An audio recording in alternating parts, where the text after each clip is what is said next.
মাংগলিক ব্যক্তিসকলৰ ডিভোৰ্স হয় বা দ্বিতীয় বিবাহৰ যোগ থাকে বুলি কোৱা হয়। আপুনি শুনিছেনে বাৰু এই কথা? যেতিয়া আমাৰ জন্মকুণ্ডলীখনৰ 7th হাউচত মংগল থাকে তেতিয়া এইদৰে কোৱা হয়, this is simply not true, we cannot make this prediction looking at March Elon. বেলেগ মেলিফিক প্লেনেট যদি কিবা প্ৰভাৱ পেলাইছে আপোনাৰ 7th হাউচত তেতিয়াও চাব লাগিব।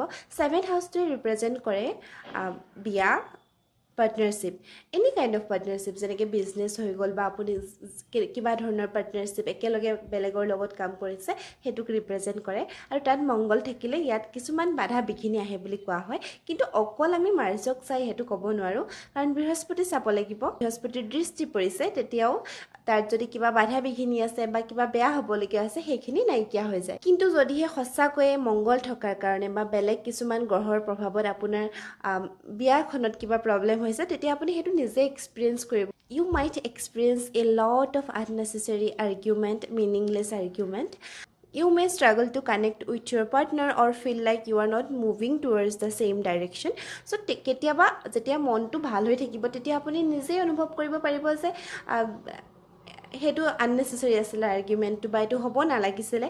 চ' তেতিয়া আপুনি এজন ভাল এষ্ট্ৰলজাৰ ওচৰত, যদি আপোনাৰ নিজৰে ডাউট হয় যে হ'ব পাৰে এনেকুৱা কথা, তেতিয়া আপুনি এজন ভাল এষ্ট্ৰলজাৰৰ লগত কনচাল্ট কৰিব পাৰে। তেওঁলোকে তেতিয়া আপোনাৰ চাৰ্টখন চাই বা দুইজনৰে জন্মকুণ্ডলীখন চাই জেম ষ্ট'ন বা তেনেকুৱা ধৰণৰ কিবা বিধি প্ৰদান কৰিব পাৰে যাতে আপোনালোকৰ বাধা বিঘিনিখিনি নাইকিয়া হয়। চ' আশা কৰোঁ আপুনি বুজি পালে।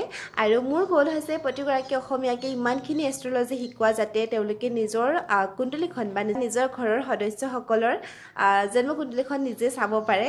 চ' প্লিজ মোৰ পেজটো ফ'ল' কৰি ল'ব। See you in the next video'. Bye by.